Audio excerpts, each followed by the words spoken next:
Inul Daratista kenang momen dimarahi Rhoma Irama, sebut mau pingsan. Penyanyi dangdut Inul Daratista kembali mengenang perjalanan karirnya di dunia musik dangdut yang penuh lika-liku.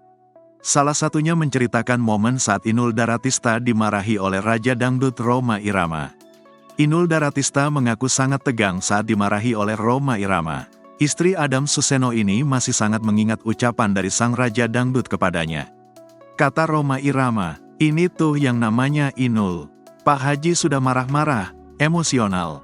Saya ngejar, takut, gini, badan gemetar, mau pingsan," kata Inul Daratista. Pasalnya momen tersebut adalah pengalaman pertama dirinya dimarahi oleh orang lain.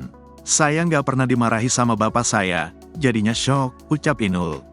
Pada saat itu, Inul diminta oleh Rhoma Irama untuk mengubah penampilan. Rhoma tak ingin apa yang ditampilkan oleh Inul bakal merusak citra musik dangdut. Pokoknya ngomong gini, "Besok kamu harus berpakaian seperti Siti Nurhaliza, nyanyi juga kayak harus Siti Nurhaliza," kenang Inul Daratista. Ibu anak satu ini mencoba tenang dan menerima nasihat dari Rhoma Irama yang menjadi senior di dunia musik dangdut. Dikatakan Inul, dirinya hanya bisa meminta maaf kepada Rhoma.